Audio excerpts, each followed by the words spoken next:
오늘 우리가 예수님을 만나 변화된 그런 변화를 경험한 사람으로 만나고자 하는 사람은요, 바로 세례 요한입니다.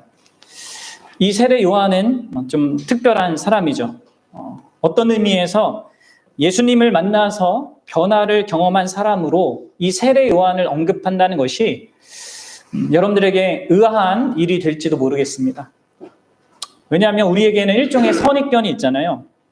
세례 요한은 어떤 사람입니까? 이미 하나님에 대한 믿음을 명확하게 가진 자예요. 그리고 예수님의 앞길을 예비하는 그런 사역을 했던 자입니다. 따라서 그가 그런 사람에게 어떤 변화라는 것이 있나, 아니 이미 변화된 자가 아닌가라는 이런 생각을 우리가 하게 되는 것이죠. 그럼 세례 요한에 대한 이야기를 여러분들 복음서를 통해서 읽어봤으면 알 건데요. 이 세례 요한은 그 출생부터가 아주 특별하죠. 하나님의 특별한 간섭에 의하여서 노년이 되었던 그 어머니에게, 그 부모에게 그 생명이 시작된 존재입니다. 심지어 천사가 나타나서 그의 삶의 목적도 그 부모에게 말해주었습니다. 그가 메시아로 오시는 길을 준비할 거다. 그런 예언을 받은 자였어요. 여러분, 따라서 이 세례 요한은 어느 정도의 이러한 믿음을 선행적으로 가지고 있었습니다. 게다가 이 세례 요한은 예수님과 친척 관계라는 아주 특별한 이런 관계성도 이미 갖고 있었어요. 아마도 예수님을 종종 만나서 이미 그분에 대해서 알고 있었던 것도 있었습니다. 그럼 이런 독특한 조건에 있는 것이 바로 이 세례 요한이었지만, 오늘 본문은요, 우리에게 이 세례 요한에게 엄청난 변화가 일어났다는 것을 보여주고 있어요. 한마디로 하면 예수님을 새롭게 만난 것입니다. 그로 인해서 어떤 큰 변화를 갖게 된 것이죠. 오늘 저는 여러분들과 함께 이 세례 요한이 갖게 된 이 변화를 주목해 보고자 해요. 어떻게 이 변화를 갖게 되었고 그 변화가 무엇인지. 그럼 이 세례 요한의 이러한 변화는요, 누구든지 교회 안에서 예수 그리스도를 진실로 만나게 된다면 반드시 변한다라는 것을 아주 강력하게 보여주는 결정적인 증인이기도 합니다. 우리가 같은 선상에서 동일하게 비교하기는 어렵지만 오늘날에도 이 세례 요한 같은 사람들이 있어요. 저 세례 요한처럼 이미 예수 그리스도에 대한 어느 정도의 지식을 갖고 있고 어느 정도의 믿음을 갖고 있는 사람들이 있습니다. 그리고 기독교적인 어떤 모습을 보이면서 살아가는 사람들이 있죠. 그런데 그런 사람들 가운데 오늘 본문에서 세례 요한이 보인 바로 그와 같은 변화를 갖지 못한 사람들이 있다는 거예요. 그들 중에는 어려서부터 부모에 의하여서 끌려 나온 사람도 있고 이런저런 계기를 통해서 교회를 다니기 시작한 사람들, 그래도 교회 안에서 사람들이 잘해주니까 어느 정도 거기에 익숙해지면서 다닌 사람들이 있습니다. 그럼 그렇게 교회를 다니다 보면 예수님에 대한 그 예수 그리스도에 관한 그 정보를요, 어느 정도 파악하게 돼요. 이 기독교 신앙에 대한 것을. 예수님이 세상의 구원자이고 그를 믿어야 구원을 받고 믿는 것은 이런저러한 것이고 이런 모습이어야 된다라는 지식을 다 갖게 됩니다. 심지어 이들 중에는 기독교 신학에 대한 상당한 지식을 가진 자들도 있어요. 그럼에도 불구하고요, 그들 중에는 많은 수가 지금 이 세례 요한이 가진 이 변화를 갖지 못한 상태에 머물러 있는 사람들이 있습니다. 그래서 세례 요한이 이 본문을 통하여서 드러내는 예수 그리스도를 새롭게 만난 그로 말미암아 갖게 된 그 변화가 없는 자들이 있다는 것이죠. 복음의 영광과 그리스도 안에 있는 그 구원의 복됨, 그 무한한 가치를 자기 전 존재적으로 또 경험적으로 알지 못하는 자들이 있다는 거예요. 그래서 예수 그리스도에 대한 확신이 없는 자들이 있습니다. 역사적으로 계속 그랬습니다. 예나 지금이나 이 교회당 안에는 예수님에 관하여 그분에 관한 지식을 어느 정도 가지고 있지만, 그리고 그 지식을 가진 것으로 자기가 믿는다고 나름 생각하는 자들이 있지만, 참으로 이 세례 요한이 가진 이 변화 없이 그러한 자들이 있는 것입니다. 근데 여러분들, 그런 사람들의 특징이 무엇인지 아십니까? 한마디로 말해서 이들에게는요, 예수님이 아주 희미합니다. 믿긴 믿는데 선명하지 않습니다. 이것이 이들의 주된 특징이에요. 이들은요, 예수 그리스도의 영광을 생생한 사실로 알지 못해요. 그분의 존재와 그분이 행하신 일의 영광을 선명하게 보지 못합니다. 예수 그리스도, 그분이 누구이시고 또 그분이 하신 일이 무엇인지를 자신의 전 존재를 뒤흔드는 그런 내용으로 실제적으로 갖고 있지 못한 거예요. 그러면서도 예수님을 믿을 수 있다고 생각하고 믿고 있는 자들이 상당히 있습니다. 여러분, 이런 자들은요, 예수님을 생각할 때나 또는 그분에 관해 들을 때 별로 감동받지 못합니다. 좋은 일이 생기고 자신이 하던 일이 성공하고 좋아하는 사람을 만나고 또 내 고백을 상대가 받아주고 이런 것들은 아주 크게 감동해요. 또 하나님께 감사도 합니다.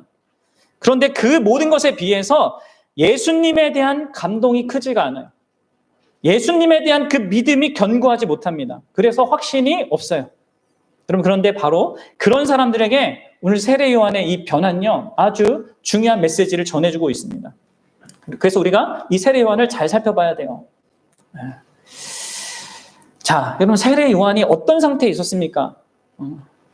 제가 서론적으로도 말했다시피 그는 이미 예수님을 만나기 전에도 그분의 존재 그리고 그분이 하실 일에 대한 어떤 많은 지식을 선제적으로 갖고 있었어요. 그것도 대충 알고 있던 것이 아닙니다.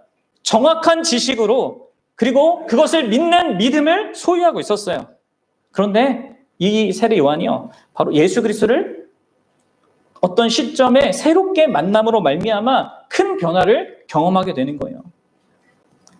여러분, 세례 요한은 하나님 믿는 자였습니다. 하나님께서 세례 요한에게 내 뒤에 메시아가 올 거다라고 말씀하셨거든요. 그런 음성까지 들었습니다. 그리고 그것을 믿고 수용하여서 받아들였어요. 게다가 그렇게 세례 요한은 그런 믿음 속에서 하나님이 부여한 선지자적인 그 사역도 감당하고 있었습니다. 세례 요한은 자신이 살고 있는 현실이 얼마나 하나님께로부터 멀어져 있는지를 보았어요.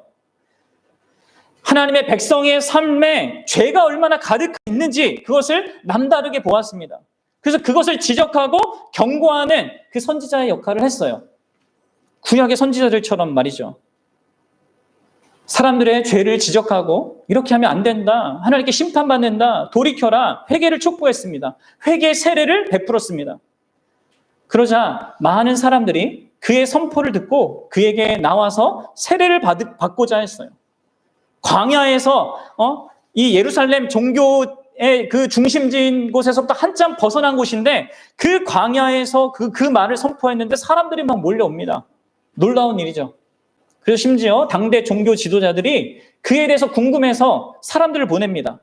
사람들을 보내서 이렇게 묻죠. 네가 구약이 예고하던 그 엘리야냐?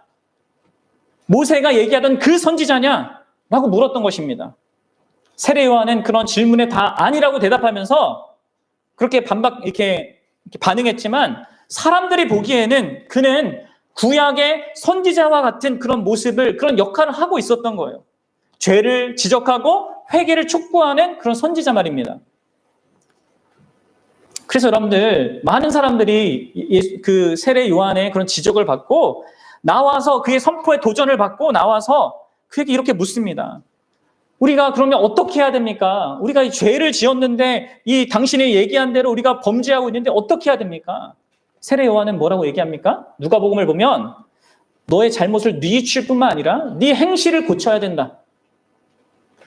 다시 돌이켜서 다시는 그 죄를 범하지 않아야 된다. 이렇게 촉구합니다. 여러분들, 세례 요한이 이렇게 자신에게 주어진 역할을, 하나님께로부터 받은 역할을 감당하면서도요, 이 사람은 또한 더불어서 자신의 뒤에 오실 메시아에 대한 것도 선언했어요. 뭐라고 합니까? 내 뒤에 오시는 분은 나보다 능력이 많으신 분이다. 그래서 성령과 불로 세례를 베풀 거다라고 하면서 그 메시아에 관한 어떤 지식을 갖고 있었고 신뢰를 갖고 있었단 말이에요. 그런 지식을 하나님께로부터 듣고 그것을 믿고 전하고 있었습니다. 이런 내용들을 세례 요한이 어떻게 갖고 있었겠습니까? 부모를 통해서도 들었고 구약 성경을 배우면서 들었고 또 누가복음 3장이 얘기하듯이 하나님께로부터 직접적인 음성을 듣고도 알고 믿고 있었어요. 조금도 의심하지 않았습니다. 그런 지식을 가지고 믿고 증거하고 있었단 말이에요. 근데 여러분들, 이 세례 요한은요, 자신이 알고 있던 이 모든 지식의 참된 주인공이 되시는 예수 그리스도를 아직 온전히 알지는 못했습니다. 그래서 아직 확인하지 아니한 어떤 것이 있었고 확신하지 못하는 어떤 것도 세례 요한 안에는 있었던 거예요. 그럼 우리가 이 부분을 잘 생각해 봐야 돼요. 왜냐하면 오늘날에도 이 교회당 안에는 예수님에 관한 이야기를 많이 듣고 지식을 갖고 있고 하지만 자신 안에 확인하지 못하고 확신하지 못한 무언가가 있는 사람들이 있기 때문이에요. 나름 정확한 지식을 갖고 있지만 그럼에도 불구하고 확인하지 못한 어떤 사실, 또 확신하지 못한 무엇을 갖고 있는 사람들이 있다는 거예요. 그러면서 교회를 오가는 사람들이 많이 있습니다. 세례 요한과 동일하진 않지만 유사한 그런 상태를 가진 사람들이 있다는 거예요. 그러면 자신은 어떤 것 같아요? 이것을 자신하고 여러분들 대입해서 생각해 보셔야 됩니다. 그래서 여러분들, 이 세례 요한은 31절과 33절에 두 번이나 동일한 말을 반복하고 있습니다. 뭐라고 하고 있어요? 31절과 32절에 나도 그를 알지 못하였으나, 또 33절에 나도 그를 알지 못하였으나. 그럼 세례 요한이 예수 그리스도를 알지 못했다라고 말하고 있어요. 예수님께서 자신에게 세례를 받기 위해 나오시고 세례를 받으실 때 드러난 어떤 증거를 보기까지 세례 요한은 알지 못하는 것이 있었다는 거예요.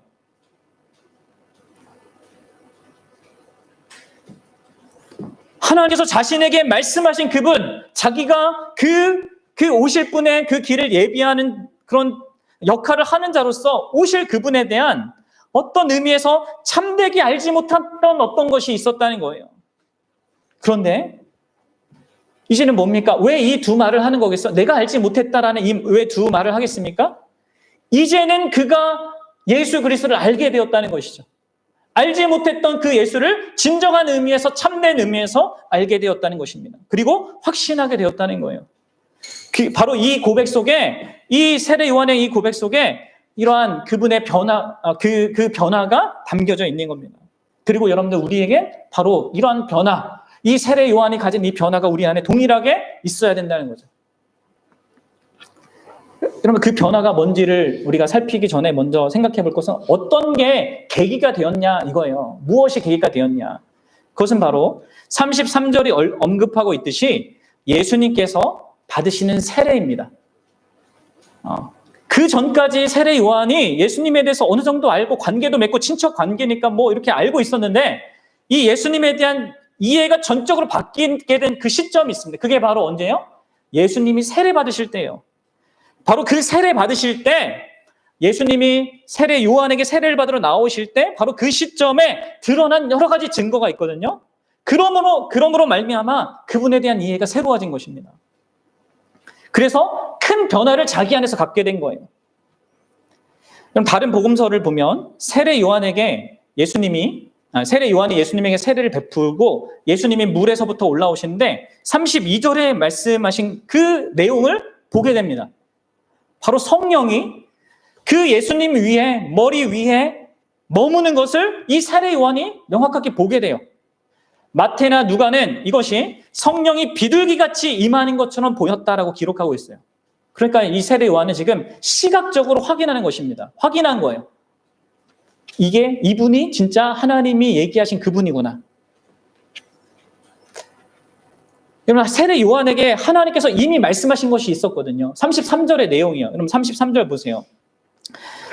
나를 보내어 물로 세례를 베풀라 하신 그이가 누구예요? 하나님이 나에게 말씀하시되 성령이 내려 누구든지 그 위에 머무는 것을 보면 그가 곧 성령으로 세례를 베푸는 이인 줄 알라 하셨기에.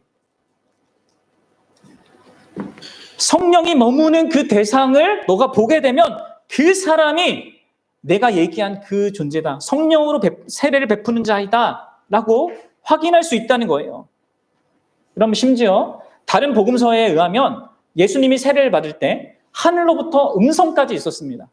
그러니까 세례 요한은 시각적으로만 확인한 것이 아니라 청각적으로도 확인했어요. 하늘로부터 음성이 있었죠.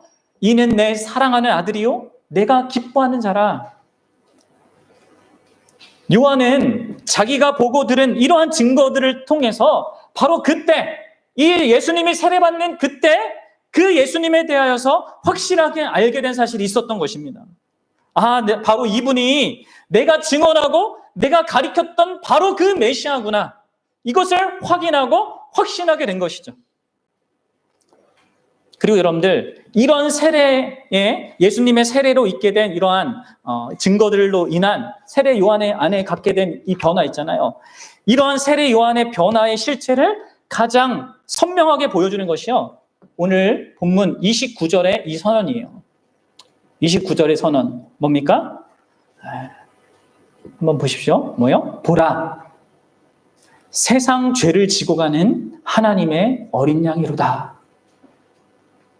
여러분들, 지금 29절의 이 시점은요, 이 사복음서를 종합해 보면 예수님이 세례를 받으신 이후에 어떻게 됩니까? 세례를 받으신 이후에 성령에 이끌려서 광야로 들어가십니다. 그 광야에서 예수님이 40일 금식 기도를 하시고 사단에게 시험을 받으시죠. 그 이후의 시점이야, 지금 이게.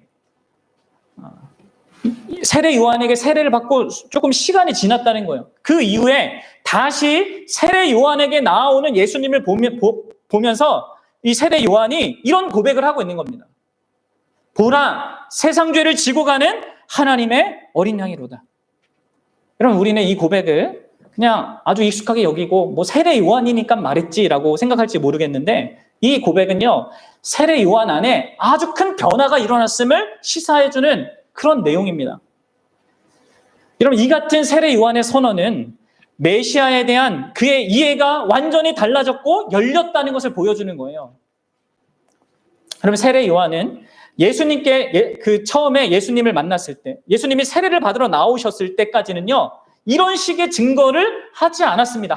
하지 못했어요. 왜 그러냐면 그는 아직 예수님의 그 구원의 영광과 그 복음의 비밀을 충분하게 이해하지 못하는 상태였기 때문에 그렇습니다.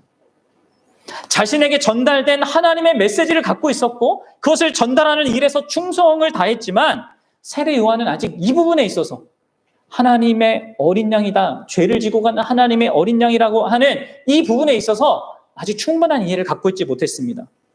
그는 다만 구약 선지자들이 외쳤던 것처럼 죄를 지적하고 회개하라 이렇게 선포하면서 메시아가 이 죄에 대한 심판을 할 것을 선언하는 정도로만 이해하고 있었단 말이에요. 세례 요한은 예수님께서 어떤 방식으로 이 죄를 해결할 건지에 대한 그러한 이해를 전혀 갖고 있지 못했다는 거예요. 그리고 바로 그런 이유 때문에 이것을 선언할 수가 없었던 거죠. 따라서 여러분들, 예수님을 만나기 전까지, 예수님을 어떤 의미에서 진짜 제대로 내가 이제 그를 아노라라고 말할 수 있는 그런 의미로 그분을 만나기 전까지는요, 이런 선언을 하지 않았어요. 할 수가 없었어요. 그래서 회개의 세례만 선포했던 것입니다. 내 뒤에 오시는 분은 나와 달리 더 능력이 있어서 물이 아니라 불과 성령으로 세례를 주실 거다. 그렇게 능력이 많을 거다라는 그런 지식을 선포했습니다. 그리고 그분이 쭉정이를 걷어서 타작마당에 그 쭉정이는 버리고 또 알곡은 모아드릴 거다. 쭉정이를 타는 불에 던질 거다 하면서 그분이 행하실 그 심판의 내용을 선언했단 말이에요. 그런데 그가 예수 그리스도를 그 세례 받으시는 그 시점을 통해서 온전히 만나고 그 과정 가운데 그 예수님에 대한 이해가 달라진 것입니다. 어떻게 된 거예요? 여러분들 생각해 보십시오. 그래서 여러분, 예수님의 세례 받으신 것이 너무나 중요한 거예요. 바로 그 죄 없는 그분이 세례를 받으신 것을 생각해 보십시오. 보통 세례는 누가 받는 거예요? 죄인이 받는 겁니다. 그래서 예수님이 세례 받으러 하실 때 세례 요한이 예수님께 이렇게 얘기했어요. 예수님, 내가 당신에게 세례를 받아야 되지 않습니까? 근데 예수님이 뭐라고 합니까? 이를 그냥 허락하라. 그로 말미암아 하나님의 의를 이루게 하라. 이렇게 얘기하세요. 그럼 이게 뭐예요? 예수님이요, 죄 없으신 그분이 세례를 받으심으로 자신을 죄인과 동일시하신 거예요. 이 경험을 통하여서 세례 요한은 자신이 이전까지 알고 증거했던 그분을 진정한 의미로 발견하고 깨닫는, 무엇보다도 그분 안에 감추인 아주 중요한 비밀을 보게 된 것입니다. 이 세례 요한이 그것을 아주 충만하게 본 것은 아니지만 아주 핵심적인 것을 보게 된 거예요. 그리고 그로 인한 변화가 생긴 겁니다. 무엇을 깨닫게 되었다고요? 오늘 이 한 고백입니다. 뭐요? 바로 자기에게 세례를 받으신 그 메시아인 예수 그리스도께서 세상 죄를 지고 가는 하나님의 어린 양이라는 거예요. 여러분들, 세례 요한이 이 예수님을 진짜 이런 의미로, 참된 의미로 만났다는 것을 만나기 전까지는요, 그분이 죄를 진다는 사실에 대해서 전혀 언급하지 않았습니다. 언급할 수가 없었죠. 그냥 다만 능력이 많고 불과 성령으로 세례를 주고 심판하실 분이다. 그 정도의 지식을 가지고 전했어요. 그리고 자신과 같이 그분도 회개와 심판을 위해 오시는 분이라고 전했을 뿐입니다. 그래서 예수님이 하실 이 더 영광스럽고 복된 이 사실을 이 세례 요한은 전할 수가 없었던 거예요. 어떤 내용이요? 바로 그분이 나의 죄를 지시고 십자가에 달려 죽으시는 하나님의 어린 양이라고 하는 이 복음의 선언을 전할 수가 없었던 겁니다. 세례를 받으신 이유, 세례를 받으시러 나오신 그 시점을 계기로 그것이 열린 거예요. 여러분들, 세례 요한에게 생긴 변화는 그럼 한마디로 뭡니까? 바로 그분이 자격 없는 자들을 위하여서 자기 전부를 희생하시는 그러한 은혜로우신 메시아라는 것을 본 것입니다. 드디어 세례 요한 안에 예수 그리스도에 대한 확실한 이해와 믿음에 있어서의 균형이 갖춰지기 시작한 거예요. 이게 여러분들 바로 예수 그리스도 안에 있던, 감추어져 있던 놀라운 비밀인 것입니다. 그럼 이것을 생각해 보셔야 합니다. 세례 요한은요, 메시아가 세상을 심판할 것이기 때문에 우리가 회개해야 된다. 그리고 그렇게 함으로 우리의 삶을 고쳐야 된다. 그렇게 함으로 나아가야 된다고 얘기했습니다. 우리는 그렇죠. 그렇게 해야 됩니다. 우리는 회개해야 되고 우리의 삶을 뜯어 고쳐야 됩니다. 그런데 더 중요한 사실이 있다는 거예요. 지금 그것을 세례 요한이 보고 있어요. 그게 뭐예요? 바로 그 메시아가 우리의 죄를 짊어지신다는 거죠. 그럼 이걸 잘 생각하셔야 돼요. 우리 죄를 가지고 우리가 하나님 앞에서 회개하고 우리 삶을 돌이키는 것도 있어야 하는데 그것보다 더 중요한 게 있다는 거예요. 그것은 바로 하나님의 아들이 희생양이 되어서 우리 죄를 대신 짊어져야 한다는 거예요. 메시아신 예수님이 바로 그것을 위해 오신 하나님의 어린 양이다라는 것을 이 사도 요한이 보게 된 것입니다. 우리 죄의 문제를 친히 짊어주시고 해결할 분이라는 것을 보게 된 거죠.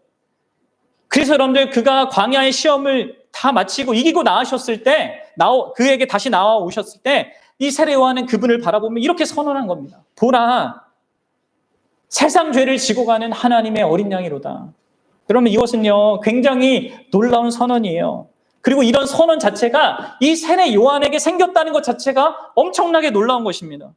우리는 너무 당연하게 이 본문을 읽거든요. 그래서 세례 요한이 당연한 말을 그냥 당연하게 했다라고 생각합니다. 아니, 여러분들, 그동안 이 세례 요한은요, 자신이 갖고 있던 그 인식과 그 메시아에 대한 이해가 마치 소용돌이 치고 자기 전 존재를 흔드는 것 같은 그런 변화 속에서 지금 이 고백을 하고 있는 것입니다. 예수 그리스도를 은혜의 주님으로 만나게 되는 것이죠. 그로 말미암아 자기 안에 생긴 그 변화를 이런 고백으로 드러내고 있는 거예요. 여러분들 보십시오. 우리는 더 변화가 필요 없을 것 같은 사람, 곧 세례 요한처럼 성경의 지식도 많고 도덕적으로도 아주 사람 중에 존경받고 이러한 사람이 예수 그리스도를 진정으로 알게 되어서 변화를 경험했다는 것을 주목해야 해요. 물론 이 과정이 독특한 점이 있지만 이 독특한 것을 넘어서서 더 중요한 것은 그가 예수 그리스도에 대하여서 메시아에 대해서 어떻게 새롭게 이해하게 되었는가, 이것을 바라보는 것입니다. 생각하는 것입니다. 그러면 세례 요한은요, 반드시 죄를 회개해야 한다는 그 생각에 사로잡혀 있던 사람이었어요. 잘못을 깨닫고 뉘우치고 삶을 돌이켜야 한다는 것이 하나님의 뜻이라고 아주 확고하게 믿던 자였습니다. 그리고 그것은 맞는 얘기예요. 그런데 그 진리 위에 더 중요한 것이 있다는 것이죠. 더 중요한 실제가 있다는, 복음의 사실이 있다는 것입니다. 그것은 바로 육신을 입으신 하나님의 아들이 우리의 죄의 그 대가를 대신 짊어지신다는 거예요. 그렇게 함으로써만 죄의 문제가 진정으로 해결된다는 것이죠. 그렇습니다, 여러분들. 우리의 죄의 문제는요, 우리가 죄를 고백하고 돌이키는 것만으로 해결되는 것이 아닙니다. 우리의 죄의 문제는 용서를 베푸시는 편에서 용서를 베풀고자 하는 그 마음이 있느냐, 또 우리가 범한 잘못으로 벌어진 어떤 현실에 대한 대가를 스스로 그것을 지불하겠는가라는 그 측면이 더 중요한 내용으로 있는 것입니다. 그런데 여러분들, 하나님의 아들이 어린 양으로서 우리의 죄를 대신 지기 위해 오신 것을 보면서 세례 요한이 그러하신 하나님 편에서의 그것을 보는 거예요.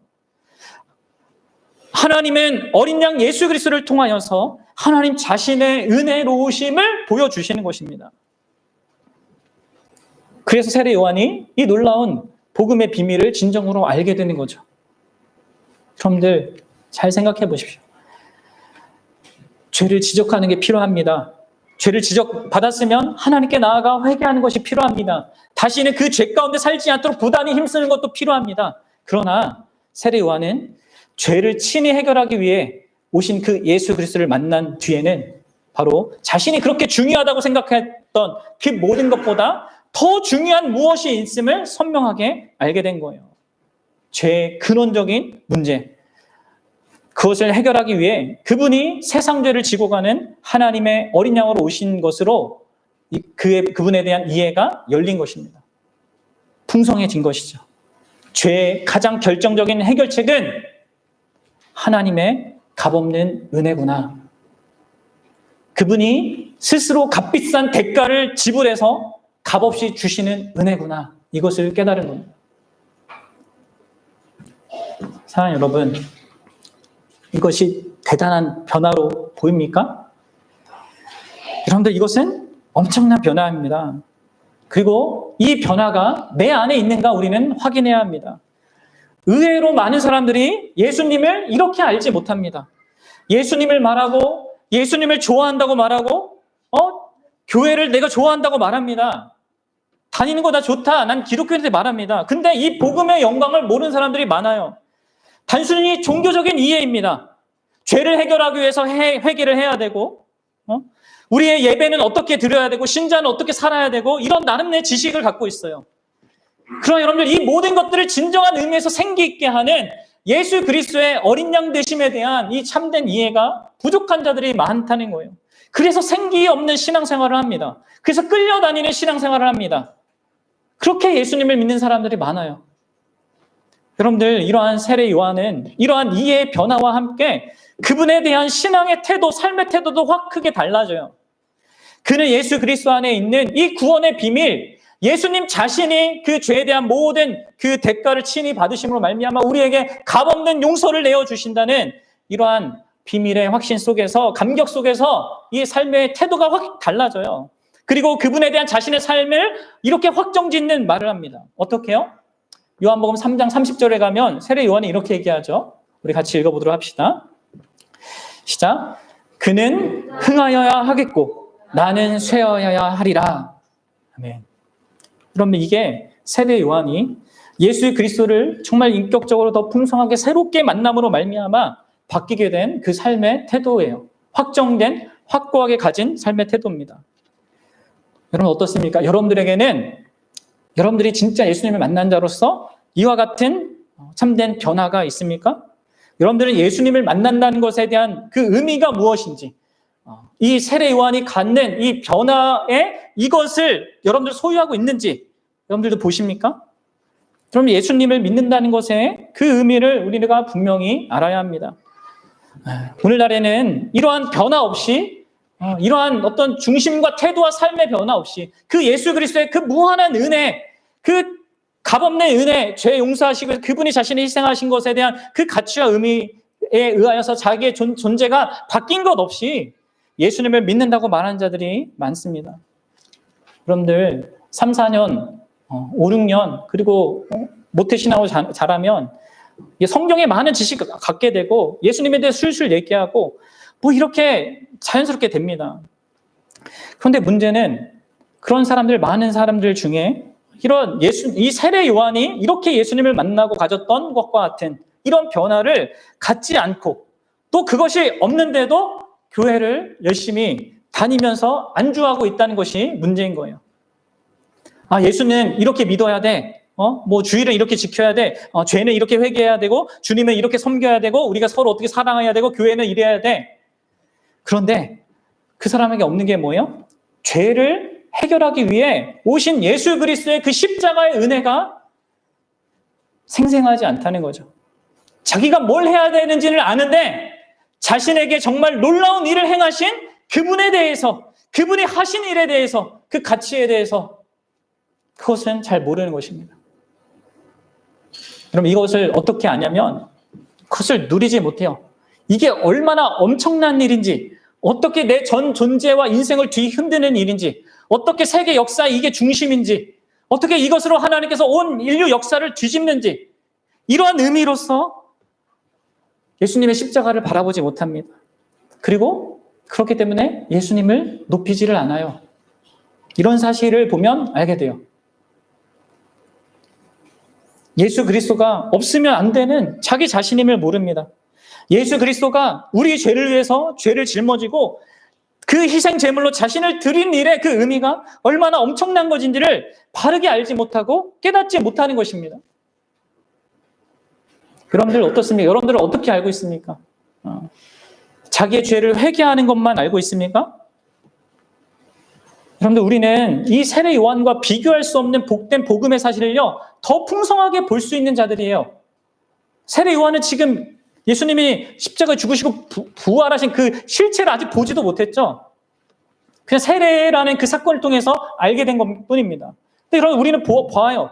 그리고 그 복음으로 말미암아 어떻게 기독교 역사가 진행되었고 로마가 어떻게 뒤집어졌고 수많은 하나님의 백성들이 변화되었고 구원받았는지 역사를 통해서도 확인하는 자들입니다. 그런데 우리가 이 세례 요한만큼의 변화를 갖지 못하고 있는 거죠. 마치 회개의 세례만 알고 있는 정도예요. 회개는 해야 되고 예수는 믿어야 되고 신자로 이렇게 살아야 되고 하는 지식만 갖고 있는 거죠. 내 편에서 죄를 회개하고 뭐 삶을 고치고 그러면 용서받는 줄 알고 자신이 하는 무엇, 자기가 하는 신앙생활을 근거로 하는 위안을 삼고 내가 잘하면 괜찮고 못하면 또 불안해하고 자기 나름의 방식과 성경 지식을 가지고 적용하는 것 속에 안도감을 갖는 그런 모습이 많습니다. 그럼 여러분들 진정으로 그게 예수님을 믿는 게 아닌 거예요. 여러분들 예수님을 만난다는 것은 그 이상인 것입니다. 우리는 그것을 세례 요한에게서 봐야 되는 거고 내 안에서도 보고자 해야 되는 것입니다. 이 탁월한 사람에게서 발견되는 게 뭐예요? 내가 아무리 노력하고 애쓰고 뭘 한다 하더라도 해결할 수 없는 그 죄의 문제를 하나님의 아들이신 그분이 어린 양으로서 친히 육신을 입고 오신 그분이 어린 양으로서 짊어지신다는 거예요. 죄의 짐을 대신 지고 죽음으로써 해결하신다는 거죠. 이런 이 사실에 대한 이 복음의 사실에 대한 분명한 이해를 가져야 됩니다. 그리고 그것이 주는 축복을 누리고 그것으로 인한 확신을 가지고 있어야 됩니다. 그리고 그분을 향해서 그렇기 때문에 가질 수밖에 없는 그런 태도. 여러분들 그는 흥해야겠고 나는 쇠해도 됩니다. 그분이 드러나도 나는 망해도 괜찮습니다라는 그 태도가 같이 있게 되는 거죠. 사랑하는 여러분, 예수 그리스도를 만남으로써 사람에게 생기는 가장 큰 변화 중에 가장 중요한 핵심적인 변화가 바로 이겁니다. 나의 죄의 문제가 해결돼야 한다는 사실을 깨닫고 또 내가 회개하여 돌이켜야 한다는 것과 더불어서 그러나 그런 모든 것들보다 더 중요한 것, 무엇보다도 내 영혼이 이 죄라는 질병을 해결할 받기 위해서 그 유일한 길이 하나님의 아들이 친히 사람의 몸을 입고 이 땅에 오셔야만 했고, 죄 없는 삶을 사시고 그런 죄 없는 분이 친히 나의 죄에 대한 대가를 짊어지고 십자가에 달려 죽으셔야 한다는 이것을 가장 생생한 그런 영광스러운 사실로 보게 되는 거. 그럼 예수님의 십자가의 죽음만이 나의 죄의 문제를 유일하게 해결하는 유일한 길입니다. 그렇게 자신을 아낌없이 내어주신 그 값비싼 대가를 지불한 거에 근거해서 우리가 값없는 은혜를, 용서를, 죄사함을, 구원을 받습니다. 그리고 바로 그런 이유 때문에 우리가 그분에 대한 감격과 사랑과 사랑의 마음이 솟구치게 되는 겁니다. 그래서 그분을 가장 소중히 여기고 사랑하게 되는 것이죠. 그래서 세례 요한처럼 그는 흥해야 됐고 나는 쇠하여야 하리라 라고 말하게 되는 거예요. 그럼 이게 억지가 아니에요. 예수님 믿으면 이렇게 해야 되니까 하는 것이 아닙니다. 예수님을 진실로 만나면 이렇게 고백하게 되는 거예요. 우리가 노력해서 이렇게 되는 게 아닙니다. 솟구쳐 나오는 그리스도에 대한 이해와 믿음과 사랑 때문에 이렇게 말하는 것이죠. 물론 그것이 때때로 경험 안 되는 것, 잘 안 되는 것을 경험하지만 우리 마음에 부인할 수 없는 그 고백과 그 중심이 있는 것입니다. 그것이 예수 그리스도를 참되게 만난 자의 변화인 거예요. 여러분들, 결론을 맺겠습니다. 여러분들은 어떻습니까? 여러분들 안에 이와 같은 변화가 예수 그리스도를 진정으로 만남으로 말미암아 있습니까? 예수님을 만난다는 것은 추상적인 거나 가상적인 것이 아닙니다. 오늘도 우리는 이 말씀을 통해 세례 요한이 만났고, 그리고 그래서 그에게 변화를 일으키신 그 예수님이 누구신지를, 어떤 분이신지를, 무엇을 하셨는지를 성경을 통하여서 명확하게 보고 있습니다. 그분이 누구시고 그분을 만난 자에게는 어떤 변화를 그가 일으키시는지. 그렇습니다. 여러분, 예수님은 이러한 놀라운 변화를 각 사람에게 주실 만큼 충분한 능력을 가지신, 그러한 은혜를 베푸실 수 있는 분이세요.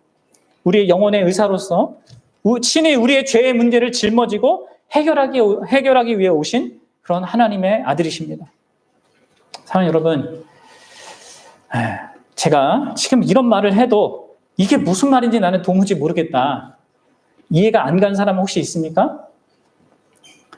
여러분들, 이게 실제적이지 않다고 생각하는 사람 있습니까? 그런 사람들은, 그 사람들을 제가 무시해서 하는 얘기가 아니고 또 그 사람들에게 죄송한 얘기지만, 그런 사람들은 예수님을 진실로 만나야 합니다. 진실로 만나야 될 사람입니다. 예수님을 세례 요한처럼 이렇게 새롭게 만나기 전까지는요, 여러분들이 제가 이런 얘기를 하면 이상하게 들려지고 아니면 듣기 거북한 이야기로 들려질 수밖에 없어요. 아무리 성경에 대한 지식이 많고 신앙의 연륜이 있고 교회 안에서 여러 가지 자기가 어떻게 해야 되는지를 다 안다는, 또 심지어 직분까지 다 있다 하더라도요, 그럼 다시 한번 물어봅니다. 세례 요한에게 있는 이러한 예수님에 대한 인식과 그 태도의 변화가 없다면요, 예수님 안에 있는 이 구속의 비밀과 그 십자가의 영광과 그것에 대한 감격과 그것에 대한 확신과 그로 인하여서 예수 그리스도에 대한 확정적인 삶의 태도가 없다면 그 사람은 예수님을 개인적으로, 인격적으로 반드시 새롭게 만나야 될 사람입니다. 사랑하는 여러분, 자기를 명확하게 보십시오. 그리고 진짜 이러한 참된 변화가 예수 그리스도를 만남으로 말미암아 내게 있기를 구하셔야 됩니다. 여러분들, 이 세례 요한은 다른 모든 면에서 다른 사람과 달랐습니다. 신앙적인 측면에서 탁월했습니다. 그럼에도 불구하고 예수님을 진짜로 만나서 그분이 보인 그분의 가장 중요한 어떤 것들을 깨닫고 나서 완전한 변화를, 놀라운 변화를 갖게 되었어요. 그동안 자신이 알고 있었던 모든 지식에 생기를 더 충만하게 얻게 됐고 확신하게 되었고, 그로 말미암아 놀라운 삶의 태도를 예수님을 향해서 갖게 되었던 것이었어요. 여러분들, 이것은 당대의 사람으로 생각하기 사실 어려운 진리예요. 예수 그리스도께서 세상 죄, 특히 나의 죄를 지고 가실 하나님이 어린 양이다.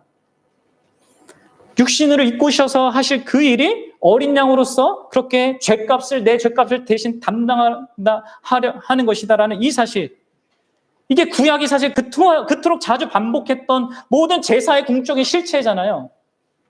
근데 이것을 이 세례 요한이 깨닫고 아주 감격스럽게 얘기하는 거죠. 보라, 세상 죄를 지고 가실 하나님의 어린 양이로다. 여러분들, 우리가 회개하는 것보다, 우리가 삶을 뜯어고치는 것보다 더 중요하고 더 필수적인 바로 그 일을 그분께서 어린 양으로서 행하셨고, 그러고 말미암아 우리의 죄의 문제가 완전하게 회복되는 것입니다. 그로 말미암아 우리가 하나님과 화목되는 것입니다. 영원토록. 여러분들, 그래서 그는 흥해야겠고 나는 쇠하여 하리라. 그래도 괜찮다. 그분이 나에게 영구한 것, 영원토록 복된 것을 허락해 주셨기 때문에, 그래서 그렇게 말할 수 있게 되는 것이죠. 여러분들 안에 그렇게 말할 수 있는 이유가 있는지 보셔야 됩니다. 그렇게 말할 수 있습니까? 예수 그리스도 안에서 그렇게 말할 수 있는 이유, 그렇게 살 수밖에 없는 그 이유를 충분히 보냐는 거예요. 사랑하는 여러분, 진짜 그러한 참된 예수 그리스도에 대한 이해와 믿음과 그러한 인식을 갖고 확신을 가지고 그분을 증언하고 그분을 높이는 그런 인생이 될 수 있기를 주님의 이름으로 축원합니다. 예수님은 그저 우리에게 주는 신이 아닙니다. 그냥 어려울 때 나 도와주고 힘들 때 위로나 해주고 천국 가게 좋은 곳 가게 해주는 그런 분이라고 여러분들 쉽게 생각하면 안 됩니다. 나의 죄를 대속하기 위해서 하늘의 영광을 이 땅에 버리고 오셨고 아무 죄 없이 이 땅 사셨지만 내 대신 십자가에서 하나님의 저주와 심판을 받으신, 그로 말미암아 나를 영원히 죄 용서하시고 하나님과 화목하게 하신, 누구도 할 수 없고 누구도 이룰 수 없는 그 일을 내 대신 해주신 유일한 그리고 구세주이십니다. 정말 예수님을 만나십시오. 그리고 그런 만난 자로서 갖게 된 그 변화를 자기 안에서 확인하십시오. 그리고 그를 위해 사십시오. 세례 요한처럼. 그런 우리가 되길 바랍니다. 같이 기도하겠습니다.